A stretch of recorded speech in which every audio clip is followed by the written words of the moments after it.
యేసు ఎందుకు వెంటనే సమాధానం చెప్పలేదు? నేల మీద ఎందుకు రాశాడు? చూడండి, యోహాను రాసిన సువార్త 8వ అధ్యాయం 6 నుంచి 8 చదువుకున్నట్లయితే ఈ మాటలు కనబడతాయి. యేసుక్రీస్తుల వారు అక్కడ వంగి నేలపైన వ్రాయసాగాను అని. చూడండి ప్రియ సంగమ, బైబిల్లో అత్యంత రహస్యకరమైన సన్నివేశాల్లో ఇది కూడా ఒక సంఘటనగా మనము చూస్తున్నామండి. వ్యభిచారంలో పట్టబడిన ఒక స్త్రీని శాస్త్రులు, పరిసయ్యులు అక్కడ యేసు ప్రభు వారి ముందుకు తీసుకొస్తా ఉన్నారండి. వారి చేతుల్లో రాళ్ళు ఉన్నాయి, వారి నోటి నిండా ధర్మశాస్త్రం ఉంది, కానీ వారి హృదయంలో మాత్రం ఇసుమంతైన క్షమాపణ గుణం, కరుణించే గుణం ఎక్కడ కూడా వారికి కరుణ కూడా కటాక్షించే గుణం వారికి లేదు.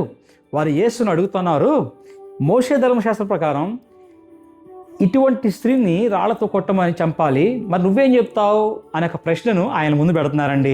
చూడండి ఎంత కుయుక్తితో ఉన్నారని సత్యాన్ని ఇక్కడ గ్రహించుకోవాలి. ఆ సమయంలో యేసు ప్రభు వారు వెంటనే సమాధానం చెప్పారా? అక్కడ చెప్పలేదండి. అయితే దానికి బదులుగా ఆయన వంగి అక్కడ నేలపైన వ్రాస్తున్నట్లుగా మనము చూస్తున్నాం.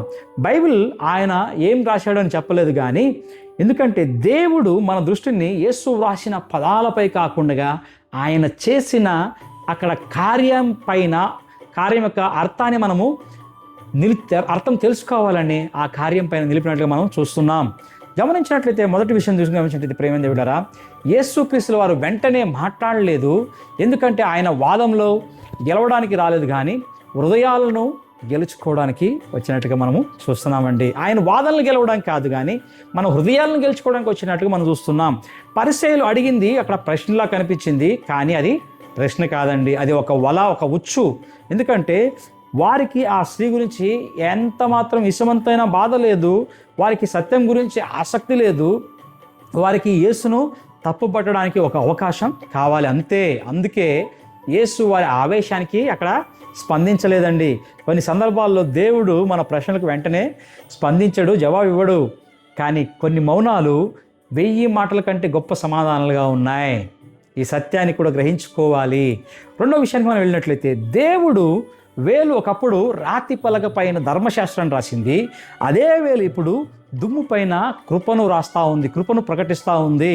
మనం నిర్గమకాండం 31వ అధ్యాయం 18వ వచనం అందరికీ తెలిసిన విషయం.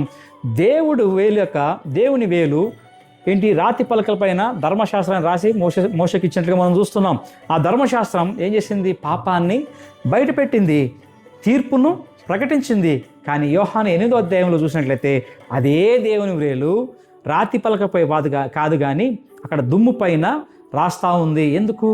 ఎందుకంటే ధర్మశాస్త్రం పాపిని శిక్షించింది, కృప పాపిని పునరుద్ధరించింది.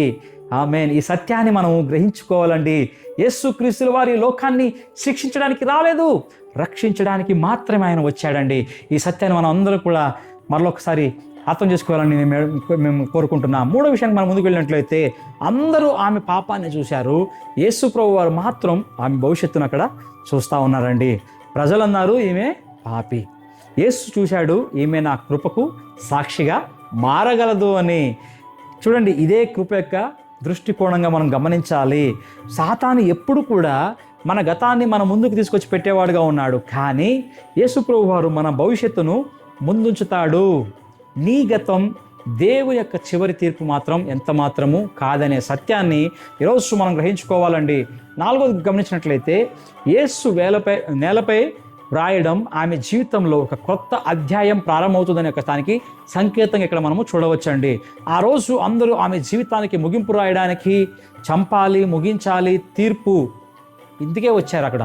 కానీ యేసుక్రీస్తు వారు అదే చోట ఒక కొత్త ప్రారంభాన్ని రాశాడండి. అందుకే ఆయన చెప్తా ఉన్నాడు, నేను కూడా నిన్ను దోషిగా తీర్చట్లేదు, ఇకపై నువ్వు వెళ్ళి పాపం మాత్రం చెయ్యొద్దు అని. గమనించండి, యేసుక్రీస్తు వారు ఆమె పాపాన్ని అక్కడ సమర్థించినట్టు దాని అర్థం కాదు, కానీ పాపం కంటే తన కృప ఎంత గొప్పదని అక్కడ స్పష్టంగా మనకి చూపించాడండి. చూడండి ప్రేమ దేవుడా, బహుశా ఈరోజు ప్రజలు నీ గురించి తీర్పు చెప్తా ఉండవచ్చు, ఇతనితో ఏమీ కాదు, లేకపోతే ఆమె జీవితం ముగిసిపోయింది, దేవుడు కూడా వీరిని ఉపయోగించుకోలేడు, ఎందుకంటే వీరు భయంకరమైన పాపులు, దేవుడు ఎంత మాత్రం వీరిని క్షమించలేడు ఇంకా అనే అటువంటి మాటలు ఈరోజు మాట్లాడుతూ ఉన్నారా?